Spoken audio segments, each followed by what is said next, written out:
Olá, como é que vai? Meu nome é Ismael Lima, profissional de educação física, especialista em treinamento funcional e reabilitação, e hoje eu vim aqui rapidamente para falar com vocês um pouco sobre treinamento funcional e também um pouco sobre Pilates. Bom, primeiramente, é muito importante que a gente consiga diferenciar essas duas modalidades, que apesar delas parecerem muito semelhantes, elas têm algumas diferenças que são complementares. Como assim? No Pilates a gente vê que você tem uma utilização de alguns equipamentos específicos, com a utilização de molas, com a extensão do Pilates solo, mas a utilização desses equipamentos específicos, mesmo com o uso de molas, dá a ele uma característica de método. E como método ele pode ser pouco modificado. Já o treinamento funcional, a gente consegue ter uma utilização de diversas ferramentas, então isso dá uma característica para ele de sistema. Como sistema, a gente consegue moldar ele de acordo com a necessidade. Utilizar ferramentas como a própria corrida mesmo, o próprio gesto técnico do movimento, um implemento diferente. Então, a gente consegue moldar ele de acordo com a necessidade, respeitando princípios do treinamento esportivo.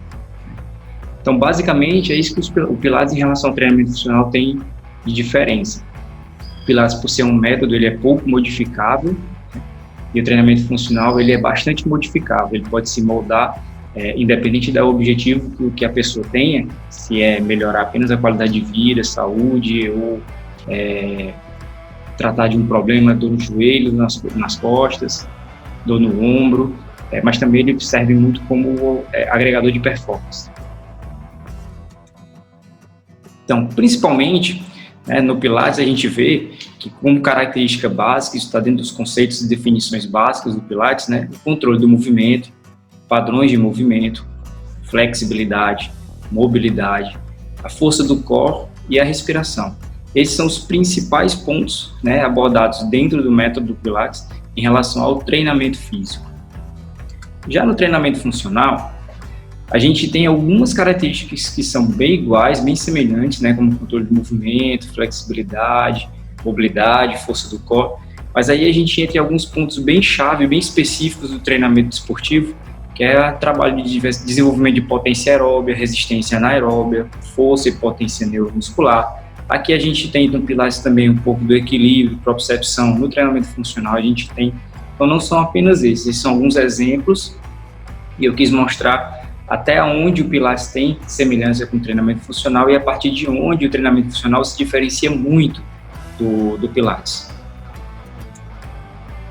Então aqui ao lado a gente tem fotos do criador do método, Joseph Pilates, ali em meados, ele criou na 1920 aproximadamente, mas os primeiros trabalhos que foram sendo publicados, o primeiro livro dele, por exemplo, que foi em 1945, ele já descrevia o método com base num conceito denominado de contrologia. Esse conceito de contrologia, ele dá uma característica muito de controle consciente de todos os movimentos. Então, você tem um controle, você assume o controle de todos os movimentos do seu corpo.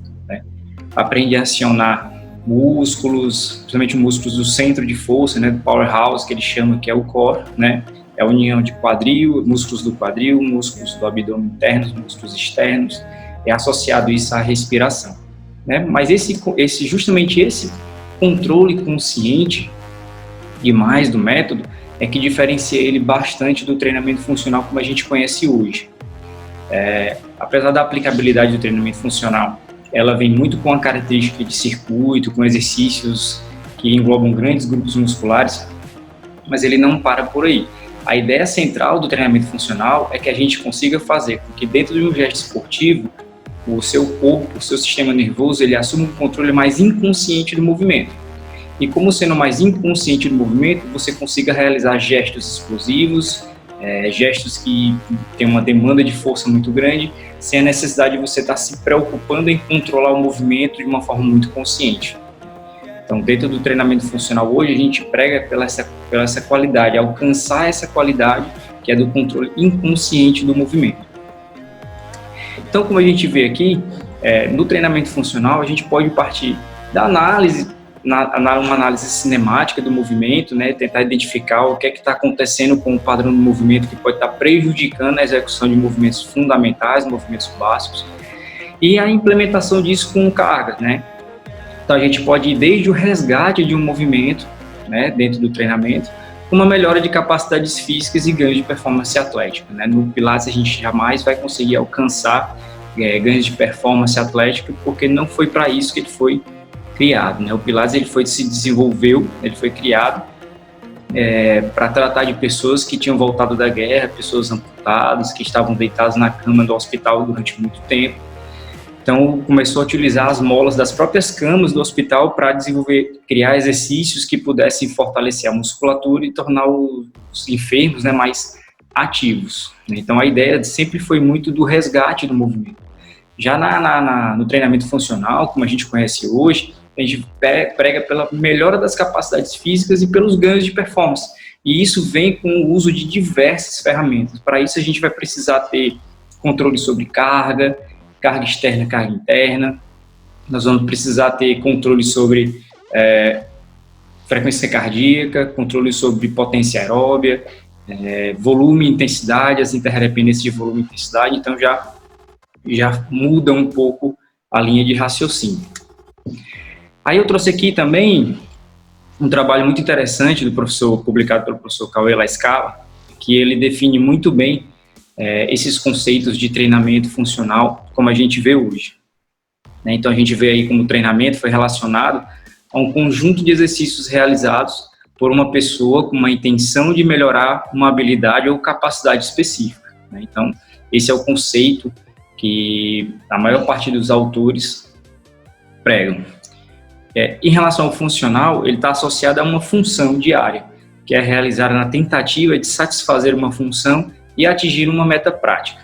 Então, quando a gente junta esses dois termos, né, como um princípio básico, a gente tem um conjunto de exercícios que são realizados por uma pessoa, né, por um indivíduo, com a intenção de melhorar desempenhos e funções diárias que são definidas como todas as atividades da vida diária, realizadas que vão desde o simples manutenção na postura, em posições estáticas, até atividades mais complexas, né, que é caminhar, empurrar, puxar, agachar, saltar, e atividades esportivas, né. Aqui, atividades esportivas, a gente já entra no correr, já entra no levantar uma carga pela maior velocidade possível, saltar o mais distante possível, seja vertical, seja horizontal. Então, a junção desses dois termos, você vê que o treinamento ele tem a intenção de melhorar as capacidades físicas, né, para nível de saúde.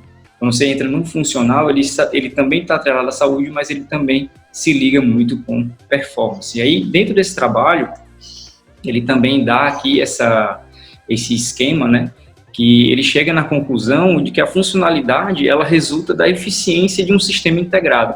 Então, é praticamente impossível você ter uma performance funcional, né, de uma tarefa, uma execução de uma tarefa com alta performance, se você não tiver todas as capacidades físicas bem desenvolvidas. Então você tem desde da intenção ali da realização da tarefa, nosso sistema ele passa a trabalhar de forma integrada, né? Então isso integra potência, força, flexibilidade, o equilíbrio, a resistência muscular, a coordenação, até que a tarefa funcional ela seja executada. Então, como centro ainda desse debate, né, acerca do treinamento, a gente tem sempre sendo colocado o treinamento de força como base, no centro de todas as ações, né? Então, o treinamento de força ele vem sendo usado para aumentar as capacidades físicas relacionadas não somente à saúde, mas também à performance. Então, o treinamento funcional nada mais é do que a inclusão de exercícios de força com a intenção de melhorar capacidades específicas, seja de exercícios intermitentes, exercícios mais específicos, integrados, multiarticulares, multiplanares, em alta velocidade, em bases instáveis, ou até mesmo na estabilidade e força do corpo, né? Mas tudo isso, a gente ainda tem que atrelar o treinamento funcional os conceitos básicos, os fundamentos básicos do treinamento esportivo, né? Então, ele está muito atrelado, por exemplo, à especificidade e ao contexto, né? Então, a especificidade, individualidade biológica, quando você tem uma tarefa específica a ser realizada e você tem um objetivo específico para alcançar com essa tarefa, você está respeitando a individualidade, você está respeitando a especificidade, e também está respeitando o contexto ao qual essa atividade está inserida, e esse exercício ele vai se inserir. Quando você consegue alcançar esse nível de especificidade, por exemplo, as duas atividades elas podem inclusive interagir uma na outra e melhorar uma a outra. Então eu tenho o treinamento de força melhorando a corrida e o salto, por exemplo, e tenho o salto melhorando no treinamento de força. Tá? É isso, eu espero que tenha ficado claro, agradeço a oportunidade e tchau, tchau.